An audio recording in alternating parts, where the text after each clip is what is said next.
নবীর চেহারায় পাগল হইয়া মানুষগুলো যখন কাছে চলে আসছে, ওই মানুষগুলো আমার নবীর কাছে কোরআনের তেলাওয়াত শুনে মুসলমান হয়ে গেছে।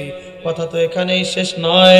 আবু জেহেল যখন চেষ্টা করতেছে আমার নবীকে দ্বীনের মিশন থেকে যখন সরায় রাখতে পারে না, এক পর্যায়ে আবু জেহেল চিন্তা করে জামাত নামক একজন জাদুঘর আছে, বিশ্ববিখ্যাত জাদুঘর।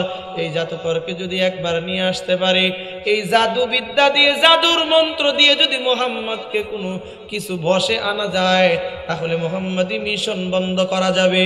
জামাতকে যখন খবর দেওয়া হলো, জামাত যখন মক্কার মধ্যে চলে আসছে, এমন দুইটা সিংহাসনের ব্যবস্থা করে দেওয়া হলো। একটার মধ্যে স্বর্ণ খচিত, পাশে আর একটা সিংহাসন বসানো হলো রূপ্য খচিত। জামাত যেহেতু মেহমান, বহিরাগত একজন মেহমান, বাহির থেকে আমন্ত্রণ যেহেতু করে তাকে আনা হয়েছে, এজন্য তাকে স্বর্ণ খচিত চেয়ারের মধ্যে বসতে দেওয়া হলো। আবু জেহেল স্বর্ণ রূপ্য খচিত চেয়ারের মধ্যে বসে আছে। আগেই তাকে বলা হয়েছে এই এলাকায় এমন একজন জাদুকর রয়েছে, এমন একজন মানুষ রয়েছে, যেই মানুষটা তার কথা মানুষ শোনার সঙ্গে সঙ্গে নিজের কন্ট্রোল হারায় ফেলে। আপনি আপনার জাদু বিদ্যা দিয়ে দেখেন তো তাকে কন্ট্রোলে আনা যায় কিনা। জামাত চিন্তা করে পৃথিবীর কত মানুষকে আমার জাদুর ভেলকি দেখাইয়া আমার নিজের বশে নিয়ে আসলাম, মুহাম্মদ তো মামুলি ব্যাপার। এমনটি করে যখন মক্কার মধ্যে জামাত হাজির হয়ে গেছে, মুহাম্মদুর রাসূলুল্লাহকে ডাকতে পাঠানো হলো। জামাতকে জিজ্ঞাসা করা হলো, জামাত আবু জেহেলকে জিজ্ঞাসা করে কই মুহাম্মদ ইবনে আব্দুল্লাহ? বলে ও মুহাম্মদকে খবর পাঠায়, আপনি একটু অপেক্ষা করেন, মুহাম্মদ এখনই চলে আসবে। আমার নবীকে খবর পাঠানো হলো আবু জেহেল তোমাকে ডেকেছে। এমন খবর শুনে আমার নবী দিলে দিলে একটা দিল ভরে একটা দিলে দিলে একটা তামান্না হয়তো জাগ্রত হয়ে গেছে। আমার নবী বলেন, আমি তো প্রথমে খবর পাওয়ার সঙ্গে সঙ্গে চিন্তা করেছি হয়তো কালেমা পড়ার জন্য আবু জেহেল আমাকে ডেকেছে। আমার নবী যখন বার্তাবাহকের সঙ্গে হেঁটে হেঁটে মঞ্চের দিকে আসতেছে, শত শত মানুষের জমায়েত হয়ে গেছে। আমার নবীকে দূর থেকে আসতে দেখে সর্বপ্রথম জামাত যখন আমার নবীর চেহারার দিকে তাকাইছে, জামাত নিজের জায়গায় বসে থাকতে পারে নাই, নিজের জায়গা থেকে দাঁড়ায় গেছে। না, এত সুন্দর চেহারাওয়ালা মানুষ আর যাই হোক পাগল হইতে পারে না। আমার নবী যখন কাছাকাছি চলে আসছে, জামাতকে ডাক দিয়ে বলে, জামাত ডেকে বলে, ও মুহাম্মদ ইবনে আব্দুল্লাহ, তুমি আমার জায়গার মধ্যে বসে যাও। নিজের জায়গা ছেড়ে স্বর্ণের চেয়ারের মধ্যে যখন মুহাম্মদুর রাসূলুল্লাহকে বসতে দিলেন, মুহাম্মদুর রাসূলুল্লাহকে স্বর্ণের চেয়ারের মধ্যে বসাইয়া জামাত মেহমান মানুষ যদি দাঁড়ায় থাকে, আবু জেহেল কি রূপ্য খচিত চেয়ারের মধ্যে আর বসে থাকা সাজে? আবু জেহেল তখন দাঁড়ায় গেছে, জামাতকে সিট ছেড়ে দিছে, জামাত পাশে রূপ্য খচিত চেয়ারের মধ্যে বসে গেছে। আমি আপনাদেরকে জিজ্ঞাসা করতে চাই, ইজ্জত দেওয়ার মালিককে, বেইজ্জতি করার মালিককে? কুলিল্লাহুম্মা মালিকাল মুলকি তুতিল মুলকা মান তাশা ওয়া তানজিউল মুলকা মিম্মান তাশা ওয়া তুইজ্জু মান তাশা ওয়া তুযিল্লু মান তাশা বিয়াদিকাল খায়র ইন্নাকা আলা কুল্লি শাইইন কাদির। মানুষগুলো প্রশ্ন করতেছে, আপনার উপরে কোরআন নাজিল হওয়া যখন শুরু হয়েছে, আপনার উপরে যখন আমি আল্লাহ কোরআন নাজিল করা শুরু করেছি, কিছুদিন গোপনে গোপনে দ্বীনের দাওয়াত দিতেছিলেন। যখন কোরআনের আয়াত এই আয়াত নাজিল হয়ে গেল, ওয়া আনদির আশিরাতাকাল আকরাবিন,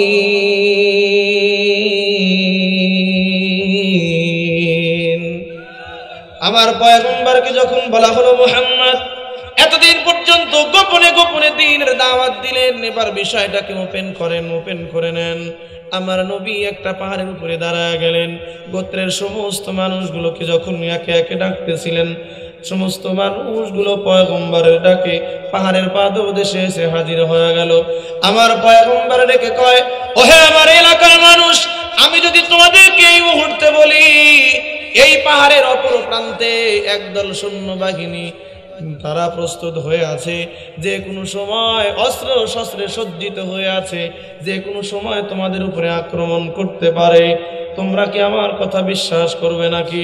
সমস্ত মানুষগুলো মুহাম্মদুর রাসূলুল্লাহ সাল্লাল্লাহু আলাইহি ওয়াসাল্লামকে এতটাই বিশ্বাস করতে, এতটাই ভালোবাসতো, মক্কার মানুষগুলো নবুয়ত প্রাপ্তির পূর্বেই আমার পয়গম্বরকে বিশ্বাসী নামে ডাকতে পারেন সুবহানাল্লাহ। আমার পয়গম্বরকে উপাধি দিয়েছে বিশ্বস্ত মানুষ।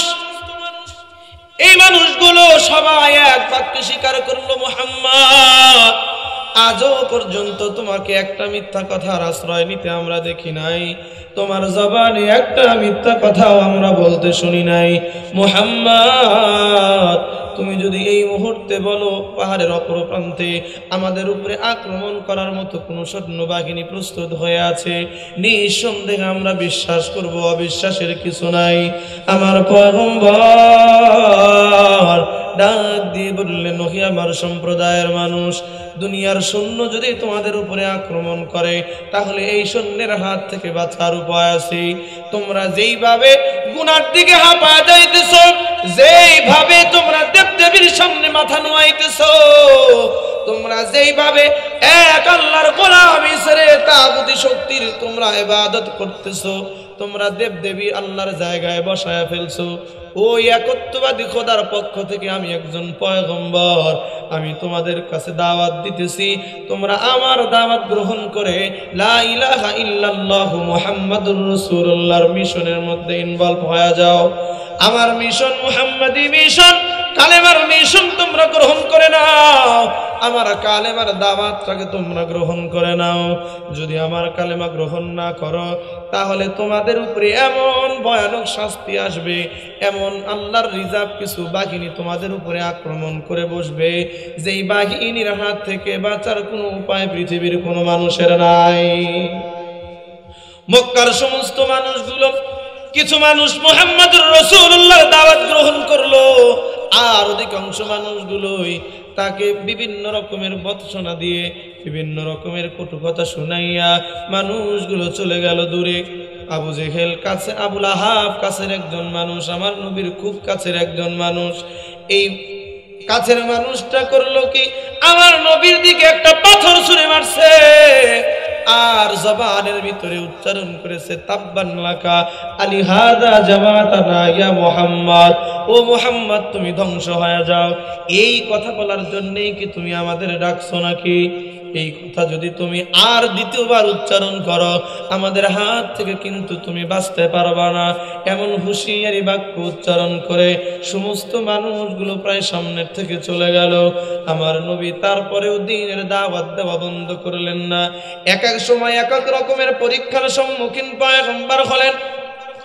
আল্লাহর নবীর কাছে যখন মক্কার মানুষগুলো পয়গম্বরের কাছে আসছে, ডাক দিয়ে বলে, মুহাম্মদ, আমরা তাওরাত কিতাবওয়ালা যারা আছে তাদের কাছে শুনেছি, আদম নবী থেকে নিয়ে শুরু করে সমস্ত নবী পয়গম্বর যারা দুনিয়াতে আসছে, সমস্ত নবী আর রাসূলদের কাছে আল্লাহ রাব্বুল আলামিন একটা করে কিতাব দিয়েছেন, একটা কিতাব দিয়েছেন মানব জাতির হেদায়েতের জন্য। তোমার কাছেও কি কোনো কিতাব এমন আসছে নাকি? আমার নবীকে যখন এমন প্রশ্ন করে, আমার নবী ডেকে কয়, হ্যাঁ হ্যাঁ, আমার কাছেও জিবরাইল আমিন আসতেছে, আমার কাছেও জিবরাইল আসে, আল্লাহর পক্ষ থেকে আমার উপরেও কালামে পাক নাজিল হয়।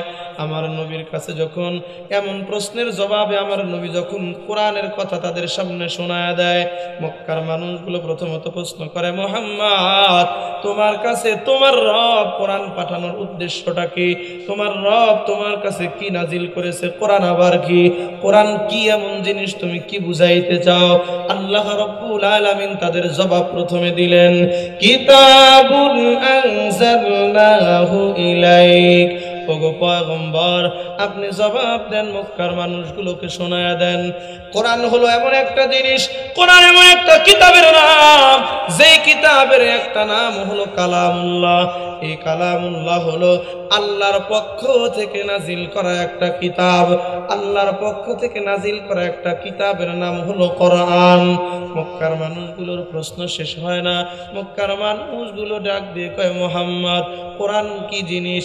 কোরআন তো আল্লাহর পক্ষ থেকে নাজিল করা একটা কিতাব, সেটা বুঝলাম, তোমার উপরে কোরআন কেন নাজিল হলো জানতে চাই। আমার নবীরে আল্লাহ জানায় দেয়, পয়গম্বর আপনি জবাব দিয়ে দেন, লিতুখরিজান নাস মিনাজ যুলুমাতি ইলান নূর। আল্লাহ রাব্বুল আলামিন আমার পয়গম্বরকে জানায় দিলেন, পয়গম্বর আপনি জানায় দেন, মক্কার মানুষগুলোকে বলে দেন, আপনার উপরে কোরআন নাজিল করা হয়েছে যেই মানুষগুলো গুনাহের অন্ধকারে নিমজ্জিত আছে, যেই মানুষগুলো আমি আল্লাহ ব্যতীত দেবদেবীর সামনে মাথা নোয়ায়, যেই মানুষগুলোকে আমি রব্বুল আলামিন যেই উদ্দেশ্য দিয়ে পাঠাইলাম আমার দাসত্ব করবে, আমার গোলামি করবে, আমার গোলামি না করে আমার জায়গায় তারা লাত, উজ্জা আর হুবল নামক শত সহস্র দেবতাকে তারা নির্ধারণ করে নিয়েছে।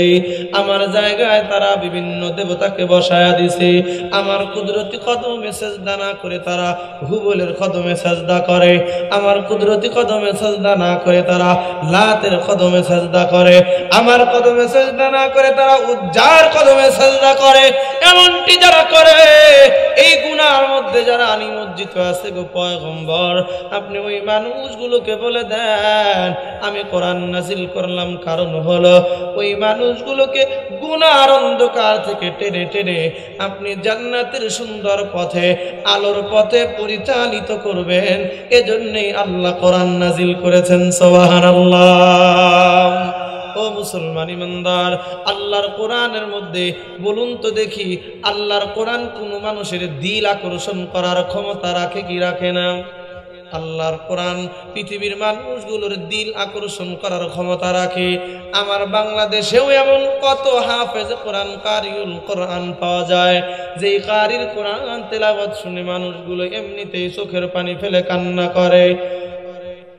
এই মানুষগুলোর তেলাওয়াত শুনেই যদি এমন হয়, সাধারণ মানুষের কোরআন তেলাওয়াত শুনেই যদি এমন হয়, বলুন তো দেখি আমার আল্লাহ যার উপরে কোরআন নাজিল করেছেন ওই মানুষটার কোরআন তেলাওয়াত শুনেও কি মানুষের দিল আকর্ষণ হওয়ার সম্ভাবনা আছে নাকি নাই? মক্কার মানুষগুলো আমার নবীর মিশন যখন কোনোভাবেই বন্ধ করে রাখতে পারে না। মক্কার মধ্যে হজের যখন মৌসুম চলে আসছে, আবু জেহেলের নেতৃত্বে মক্কার মানুষগুলো কিছু মানুষ নির্ধারণ করে দিছে, মক্কার অলিতে গলিতে কিছু মানুষ সেট করে দিছে, এই মানুষগুলো বহিরাগত যত মানুষ আসবে ওই মানুষগুলোকে মুহাম্মদুর রাসূলুল্লাহ সম্পর্কে সতর্ক করবে। ওই মানুষগুলো বাহির থেকে যখন কোনো মানুষ আসতে দেখে ডাক দিয়ে বলে, শোনো, এই এলাকার মধ্যে একজন পাগল আছে, পাগল, যেই পাগলের কথা তোমরা শুনবা না। কেন শুনবা না জানোনি? ওই পাগলের কথার মধ্যে এমন জাদু, পাগলের কথা শোনার পরে কোনো মানুষ তার নিজের ধর্মে থাকে না, বাপ দাদার ধর্ম ত্যাগ করে ফেলে। কোনো মানুষ তার নিজের মধ্যে নিজেকে লুকায় রাখতে পারে না, তার অনুসারী হয়ে যায়।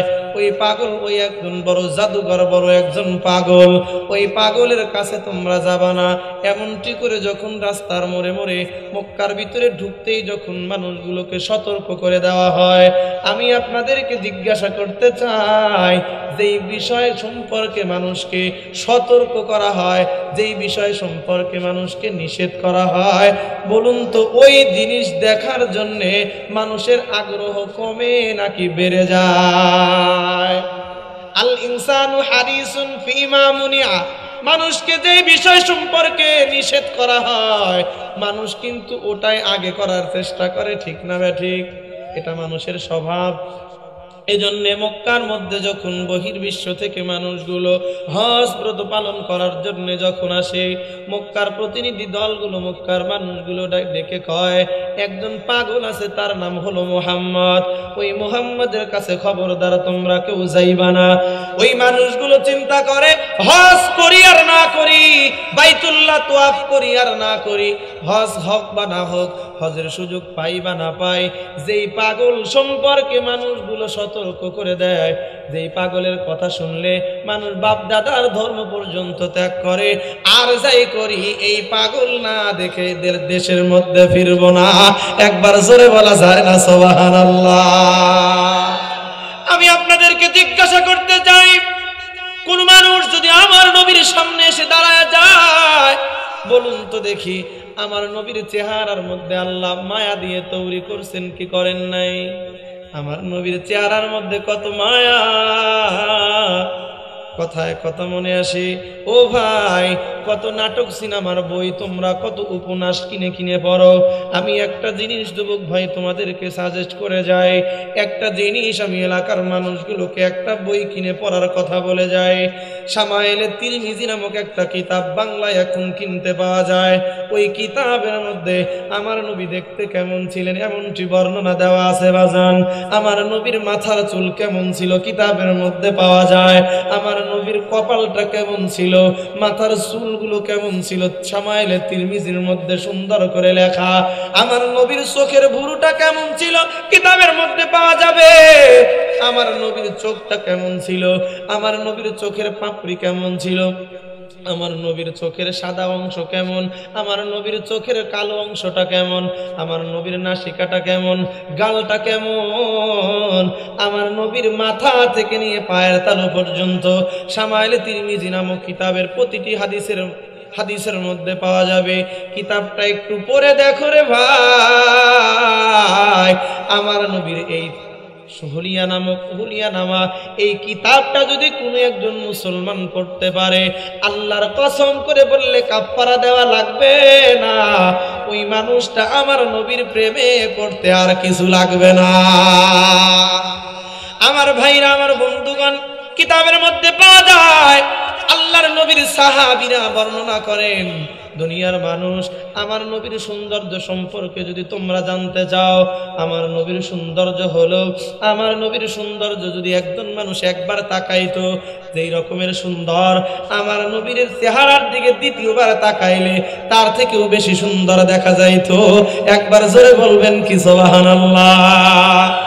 সূরাতুল ইউসুফ যখন নাজিল হয়ে যায়, সূরা ইউসুফের মধ্যে ইউসুফ নবীর সৌন্দর্য যখন মিশরের রমণীদের সামনে যখন প্রদর্শনী দেওয়া হয়েছিল, মিশরের রমণীরা ইউসুফ নবীর সৌন্দর্য দেখে নিজের আঙ্গুল কেটে ফেলেছিল। কোরআন তার প্রমাণ।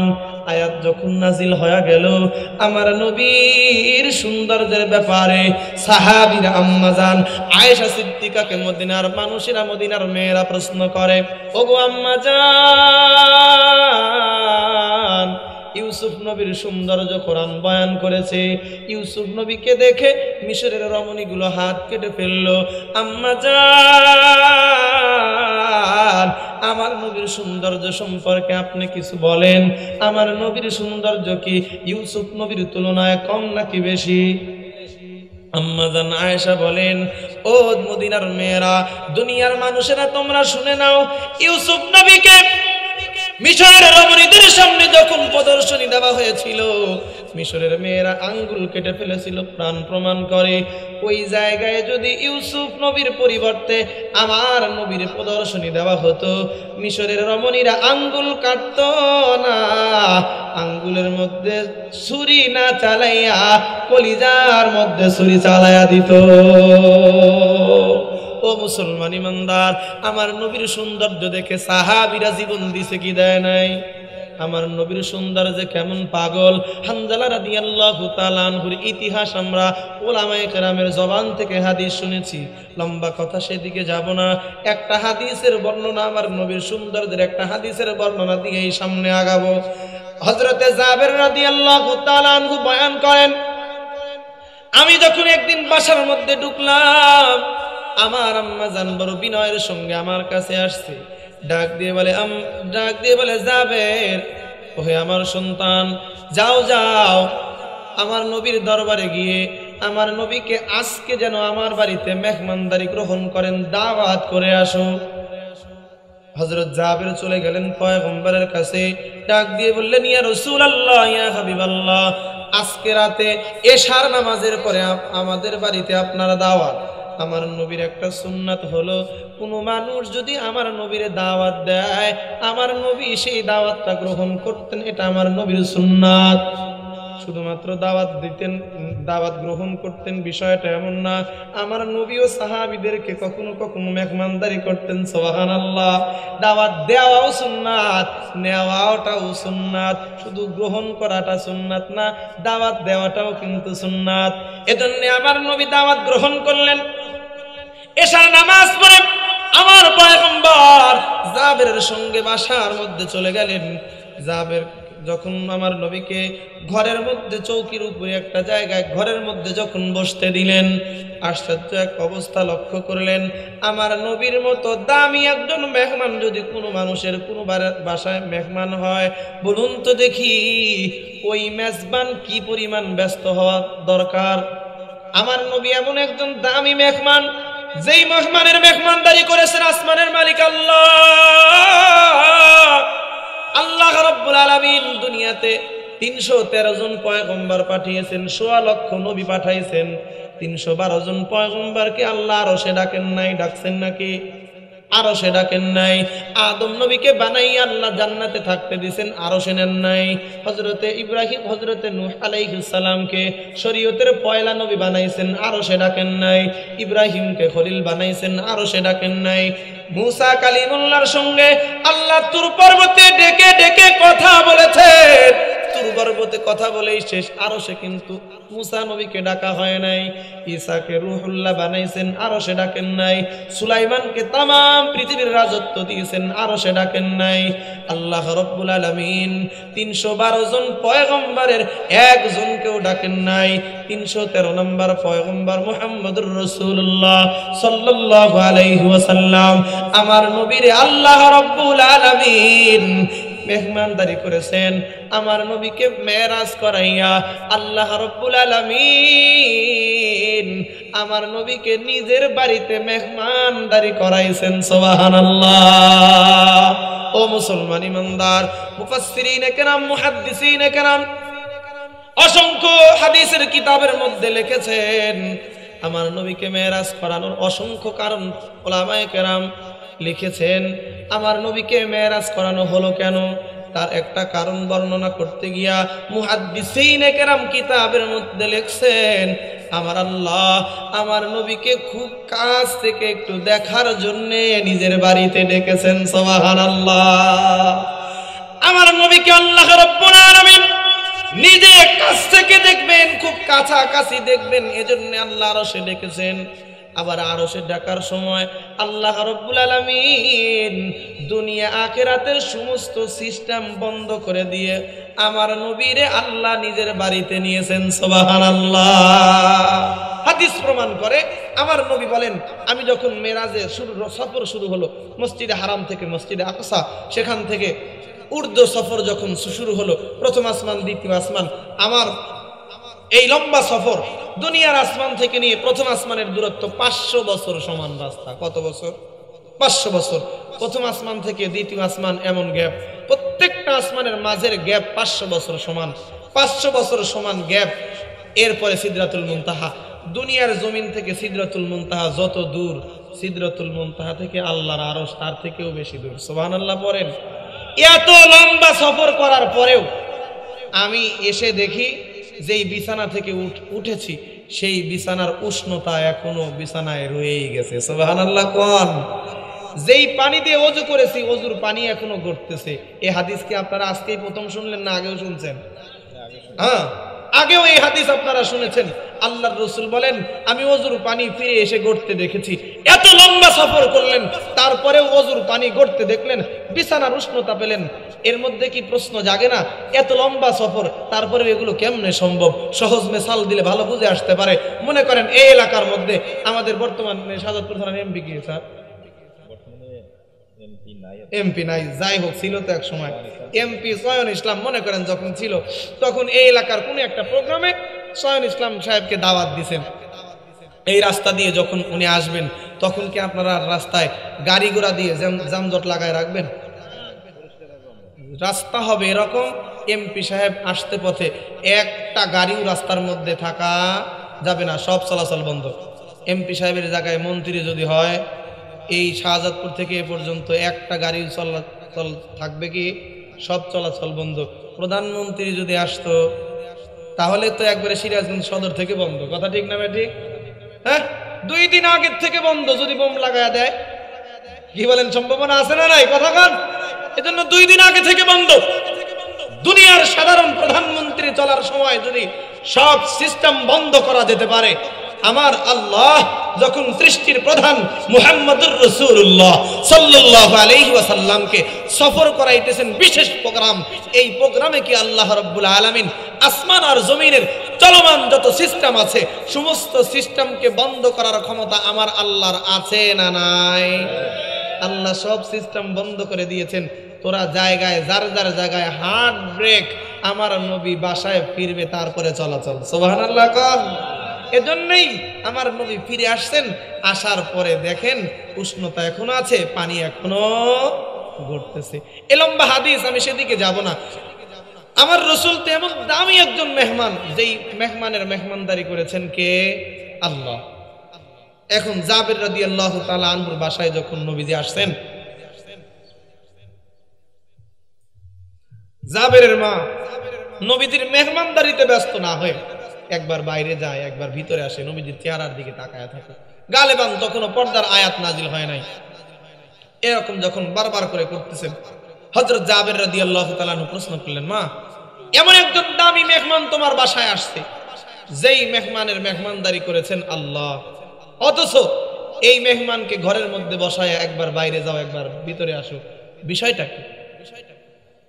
আল্লাহর পয়গম্বরের সামনে দাঁড়াইয়া জাবেরের মা ডাক দিয়ে কয়, বাজান রে, আজকে আমার সামনে 2টা চাঁদ,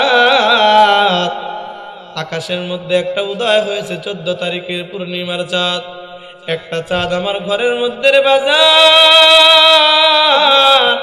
আমি 2 চাঁদের সৌন্দর্যের তফাৎ করতেছি, আমি সিদ্ধান্ত নিতে চাই কোন তাদের সৌন্দর্য বেশি। জাবের বলে, মা, কি সিদ্ধান্ত নিলা, কি সিদ্ধান্তে পৌঁছালা? জাবেরের মা ডাক দিয়ে কয়, বাজান রে, বারবার করে আকাশের চাঁদের দিকে তাকাইলাম, বারবার করে ঘরের চাঁদের দিকেও তাকাইলাম, একটা পর্যায়ে দিল সিদ্ধান্ত নিতে বাধ্য হয়েছে। আকাশের চাঁদের দিকে তাকাইয়া কলঙ্কের দাগ দেখা যায়, আমার নবীর চেহারায় কোনো কলঙ্ক নাই। তার মানে হইল আকাশের চাঁদের সৌন্দর্যের থেকে আমার ঘরের চাঁদের সৌন্দর্য বেশি। একবার চিৎকার করে বলা যায় না সুবহানাল্লাহ? ও মুসলমান ইমানদার, আমার নবীর চেহারার সৌন্দর্য পেয়ে চাঁদ এত আলো দেয়, আমার নবীর চেহারার সৌন্দর্যের আলো পেয়ে সূর্যের এত আলো। আমার ভাইরা, আমার বন্ধুগণ, আমার নবীর সৌন্দর্য দিয়া আল্লাহ রাব্বুল আলামিন আমার নবীর চেহারাটা এত সুন্দর করে বানাইছেন, যেই সৌন্দর্যের দিকে কোনো মানুষ যদি একটাবার নজর দিয়ে তাকায়, ওই মানুষটা আমার নবীর প্রেমে পড়তে বাধ্য হয়ে যাবে। এজন্য মক্কার মানুষগুলো যখন, আগন্তুক মানুষগুলোকে যখন মুহাম্মদ নামক পাগলের কাছে যাইতে মানা করে, ওই মানুষগুলোর দিলটা ডাক দিয়ে কয়, হজ করি আর না করি পাগল দেখতে চাই। যেই পাগলকে দেখলে মানুষ নিজেকে স্থির রাখতে পারে না, যেই পাগলকে দেখলে মানুষগুলো নিজের ধর্ম পর্যন্ত ঠিক রাখতে পারে না, ধর্মান্তরিত হয়ে যায়। পাগলের কথার মধ্যে এমন কি জাদু আছে দেখতে চাই। মানুষগুলো পরবর্তীতে যখন সাহাবী হয়ে গেছেন বর্ণনা করেন, আমরা হজের মৌসুমের মধ্যে এসে প্রথমবার যখন হজের মৌসুমের মধ্যে আসলাম, হজ করতে মক্কার ভিতরে ঢুকতে যখন এমন কথা কানের মধ্যে বেজে গেল, আমি মুহাম্মদুর রাসূলুল্লাহকে দেখার জন্য খুঁজতেছি।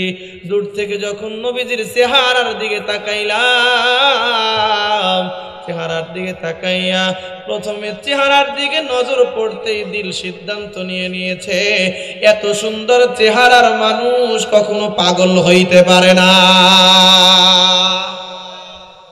আমার নবীর কাছে চলে আসছেন, নবীর চেহারায় পাগল হইয়া মানুষগুলো যখন কাছে চলে আসছে, ওই মানুষগুলো আমার নবীর কাছে কোরআনের তেলাওয়াত শুনে মুসলমান হয়ে গেছে। কথা তো এখানেই শেষ নয়। আবু জেহেল যখন চেষ্টা করতেছে আমার নবীকে দ্বীনের মিশন থেকে যখন সরায় রাখতে পারে না, এক পর্যায়ে আবু জেহেল চিন্তা করে জামাত নামক একজন জাদুঘর আছে, বিশ্ববিখ্যাত জাদুঘর, এই জাদুঘরকে যদি একবার নিয়ে আসতে পারি, এই জাদু বিদ্যা দিয়ে জাদুর মন্ত্র দিয়ে যদি মুহাম্মদকে কোনো কিছু বশে আনা যায় তাহলে মুহাম্মাদি মিশন বন্ধ করা যাবে। জামাতকে যখন খবর দেওয়া হলো, জামাত যখন মক্কার মধ্যে চলে আসছে, এমন দুইটা সিংহাসনের ব্যবস্থা করে দেওয়া হলো, একটার মধ্যে স্বর্ণ খচিত, পাশে আর একটা সিংহাসন বসানো হলো রূপ্য খচিত। জামাত যেহেতু মেহমান, বহিরাগত একজন মেহমান, বাহির থেকে আমন্ত্রণ যেহেতু করে তাকে আনা হয়েছে, এজন্য তাকে স্বর্ণ খচিত চেয়ারের মধ্যে বসতে দেওয়া হলো। আবু জেহেল স্বর্ণ রূপ্য খচিত চেয়ারের মধ্যে বসে আছে। আগেই তাকে বলা হয়েছে এই এলাকায় এমন একজন জাদুকর রয়েছে, এমন একজন মানুষ রয়েছে যেই মানুষটা তার কথা মানুষ শোনার সঙ্গে সঙ্গে নিজের কন্ট্রোল হারায় ফেলে। আপনি আপনার জাদু বিদ্যা দিয়ে দেখেন তো তাকে কন্ট্রোলে আনা যায় কিনা। জামাত চিন্তা করে পৃথিবীর কত মানুষকে আমার জাদুর ভেলকি দেখাইয়া আমার নিজের বশে নিয়ে আসলাম, মুহাম্মদ তো মামুলি ব্যাপার। এমনটি করে যখন মক্কার মধ্যে জামাত হাজির হয়ে গেছে, মুহাম্মদুর রাসূলুল্লাহকে ডাকতে পাঠানো হলো। জামাতকে জিজ্ঞাসা করা হলো, জামাত আবু জেহেলকে জিজ্ঞাসা করে কই মুহাম্মদ ইবনে আব্দুল্লাহ? বলে ও মুহাম্মদকে খবর পাঠায়, আপনি একটু অপেক্ষা করেন, মুহাম্মদ এখনই চলে আসবে। আমার নবীকে খবর পাঠানো হলো আবু জেহেল তোমাকে ডেকেছে। এমন খবর শুনে আমার নবী দিলে দিলে একটা দিল ভরে একটা দিলে দিলে একটা তামান্না হয়তো জাগ্রত হয়ে গেছে। আমার নবী বলেন আমি তো প্রথমে খবর পাওয়ার সঙ্গে সঙ্গে চিন্তা করেছি হয়তো কালেমা পড়ার জন্য আবু জেহেল আমাকে ডেকেছে। আমার নবী যখন বার্তাবাহকের সঙ্গে হেঁটে হেঁটে মঞ্চের দিকে আসতেছে, শত শত মানুষের জমায়েত হয়ে গেছে। আমার নবীকে দূর থেকে আসতে দেখে সর্বপ্রথম জামাত যখন আমার নবীর চেহারার দিকে তাকাইছে, জামাত নিজের জায়গায় বসে থাকতে পারে নাই, নিজের জায়গা থেকে দাঁড়ায় গেছে। না, এত সুন্দর চেহারাওয়ালা মানুষ আর যাই হোক পাগল হইতে পারে না। আমার নবী যখন কাছাকাছি চলে আসছে, জামাতকে ডাক দিয়ে বলে, জামাত ডেকে বলে ও মুহাম্মদ ইবনে আব্দুল্লাহ, তুমি আমার জায়গার মধ্যে বসে যাও। নিজের জায়গা ছেড়ে স্বর্ণের চেয়ারের মধ্যে যখন মুহাম্মদুর রাসূলুল্লাহকে বসতে দিলেন, মুহাম্মদুর রাসূলুল্লাহকে স্বর্ণের চেয়ারের মধ্যে বসাইয়া জামাত মেহমান মানুষ যদি দাঁড়ায় থাকে, আবু জেহেল কি রূপ্য খচিত চেয়ারের মধ্যে আর বসে থাকা সাজে? আবু জেহেল তখন দাঁড়ায় গেছে, জামাতকে সিট ছেড়ে দিছে, জামাত পাশের রূপ্য খচিত চেয়ারের মধ্যে বসে গেছে। আমি আপনাদেরকে জিজ্ঞাসা করতে চাই ইজ্জত দেওয়ার মালিককে, বেইজ্জতি করার মালিককে? কুলিল্লাহুম্মা মালিকাল মুলকি তুতিল মুলকা মান তাশা ওয়া তানজিউল মুলকা মিম্মান তাশা ওয়া তুইজ্জু মান তাশা ওয়া তুযিল্লু মান তাশা বিয়াদিকাল খায়র ইন্নাকা আলা কুল্লি শাইইন কাদির। আমার আল্লাহ যাকে চান ইজ্জত দেন, যাকে চান বেইজ্জতি করেন। জামাত যখন নিজের জায়গা ছেড়ে দিয়ে সিংহাসন ছেড়ে দিয়ে আমার নবীকে বসতে দিয়েছেন, জামাত নিজের জায়গা ছেড়ে দিয়ে যখন নবীকে বসতে দিলেন, আবু জেহেল নিজের জায়গা থেকে দাঁড়াতে বাধ্য, এবার নবীর পাশাপাশি বসে গেছেন। ডাক দিয়ে বলে মুহাম্মদ, তুমি নাকি এমন কি কথা বলো মানুষগুলো ধর্মান্তরিত হয়ে যায়, তুমি নাকি জাদুবিদ্যা শিখেছো? আমার নবী জামাত রে ডাক দিয়ে কয়, ওহে জামাত আপনি শোনেন, আপনি একজন জাদুকর যদি হয়ে থাকে নিঃসন্দেহে আপনি জাদুবিদ্যায় পারদর্শী, আপনি বুঝবেন কোনটা জাদুর বিদ্যা কোনটা জাদুর মন্ত্র, নিঃসন্দেহে এটা আপনি বুঝে থাকবেন। আমি পাঠ করি, আপনি শুনতে থাকেন। আমার নবী কোরআন তেলাওয়াত করতে শুরু করে দিয়েছি, আমার নবীর কণ্ঠে তেলাওয়াত জামাদের হৃদয়ের মধ্যে ঈমানের নূর আল্লাহ দান করে দিয়েছেন।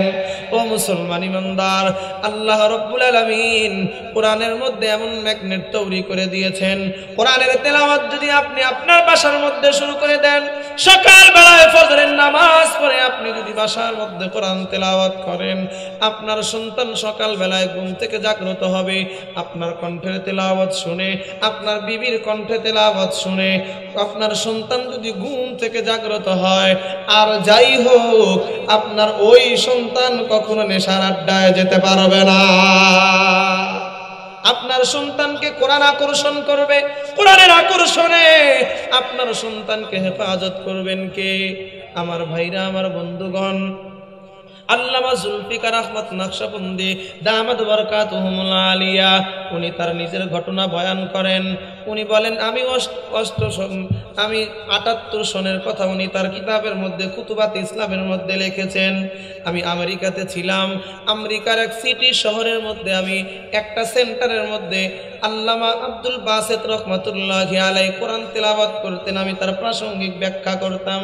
একটা সেন্টারের মধ্যে হঠাৎ করে আমেরিকা সিটি শহরের ওলামায়ে কেরামের একটা জামাত, ওলামায়ে কেরামের জামাত চলে আসছে কারি সাহেবের সঙ্গে দেখা করার জন্য। কারিবের সাহেবের সঙ্গে যখন কথা হলো, এক পর্যায়ে ওলামায়ে কেরাম ডাক দিয়ে কয়, হুজুর, আমরা সারা জীবন কোরআনের মুজিজার কথা, শুধুমাত্র কেবলমাত্র কোরআনের মুজিজার কথা আমরা কানে শুনেছি, চোখে দেখি নাই। আমরা যতদূর পর্যন্ত জানি, আপনি সারা জীবনের ম্যাক্সিমাম টাইম আপনি কোরআনের পিছনে কাটায়া দিয়েছেন। কোরআনকে যেই পরিমাণ সময় দিয়েছেন, অন্য কোনো অপশনে, অন্য কোনো সেক্টরে আপনি অত সময় দেন নাই। হুজুর, আপনার কাছে জানতে চাই, আপনিও কি আমাদের মতো কোরআনের মুজিজার কথা কানে শুনেছেন নাকি নিজের চোখে দেখেছেন? কারি সাহেব হুজুর রহমাতুল্লাহি আলাইহি বয়ান করেন, ওহে উলামায়ে কেরামের জামাত, আমি আল্লাহর কোরআনের মুজিজা চোখে দেখেছি কি না এই প্রশ্ন তোমরা আমাকে করবা না। আমাকে প্রশ্ন করলে এই প্রশ্ন করতে পারো, আমি নিজের চোখে আল্লাহ পাকের কালামের তেলাওয়াত, আল্লাহ পাকের কালামের মুজিজা কতবার দেখেছি, এই প্রশ্ন করতে পারো। ওলামায়ে কেরাম প্রশ্ন করলেন, হুজুর, তাহলে আপনার জীবনে কোরআনের মুজিজা নিজের চোখে দেখার একটা ঘটনা আপনি আমাদেরকে শোনান। হুজুর বলেন, তাহলে মজার কথাটাই শোনো। আমি যখন মিশরের মধ্যে অবস্থান করতাম, তদানীন্তন সময়ে মিশরের প্রধান প্রেসিডেন্ট ছিলেন জামাল আব্দুল নাসের। জামাল আব্দুল নাসেরের কাছে রাশিয়ার মস্কো থেকে চিঠি পাঠানো হলো। চিঠি চলে আসছে, আগামী মাসের অমুক তারিখে রাশিয়ার মস্কোতে বিশ্ব নেতাদের কনফারেন্স হবে, আপনি সেখানে আমন্ত্রিত। জামাল আব্দুল নাসের নির্ধারিত সময়ের মধ্যে চলে গেলেন। সমস্ত নেতাগুলো যখন মিটিং এর মধ্যে ইনভলভ হয়ে গেছে, মিটিং যখন চলতেছে, কমিউনিস্টের একজন বড় নেতা জামাল আব্দুল নাসের, যেহেতু মুসলমান, জামাল আব্দুল নাসেরের দিকে আঙ্গুল উঁচু করে ডাক দিয়ে বলে, এ মেয়া জামাল আব্দুল নাসের, তোমাদের মুসলমানদের বিষয়টা এখনো পর্যন্ত আমাদের বোধগম্য নহে। বলে কেমন? ডাক দিয়ে বলে, তাম পৃথিবী যখন 1000 বছর সামনের দিকে তাকায়, 100 বছর 200 বছর সামনের দিকে যখন পৃথিবী তাকায়, তখন তোমরা মুসলমানেরা সামনে তাকাও না, বরং তোমরা মুসলমানেরা 1400 বছর পিছনের দিকে তাকাও। কথার তর্জমা বুঝছেন? কথার তর্জমা হলো, তাম পৃথিবী যখন 1000 বছর সামনের ফিকির করে, 1000 বছর সামনের চিন্তা করে, তোমরা তখন 1400 বছর পিছনে ওই যে মুহাম্মদুর রাসূলুল্লাহ সাল্লাল্লাহু আলাইহি ওয়াসাল্লাম, ওই মানুষটার আদর্শ তোমরা ফলো করো। তোমরা পৃথিবীর উন্নত নায়ক নায়িকা, গায়ক গায়িকাদের, উন্নত মডেলদের মডেল ফলো করো না, তোমরা ফলো করো ওই মানুষটা মুহাম্মদুর রাসূলুল্লাহ কেমনে রাস্তা দিয়ে পথ চলেছে, ওইটা তোমরা ফলো করো। কেমনে উনি খাবার গ্রহণ করেছে, এটা তোমরা ফলো করো। কেমনে ওই লোকটা ঘুমিয়েছে, এটা তোমরা ফলো করো। তোমরা তোমাদের ওই 1400 বছরের পূর্বের কিতাবটা, লাল ওই কিতাবটা, কোরআন নামক কিতাবটা ছেড়ে দাও, আমাদের লাল কিতাব গ্রহণ করো। আমরা তোমাদেরকে আধুনিক টেকনোলজি দেব। আমি আপনাদেরকে জিজ্ঞাসা করতে চাই, একজন মুসলমানের সামনে যখন কোনো বেঈমান, কোনো কাফের ঈমান বিধ্বংসী কথা বলে, কোরআন নিয়ে কথা বলে, আমার নবীর ইজ্জত নিয়ে কথা বলে, বলুন তো দেখি, মুসলমান এক ওয়াক্ত নামাজ যদি নাও পড়ে, ওই মুসলমানের হৃদয়ে রক্তক্ষরণ হবে কি হবে না? কথা বলেন।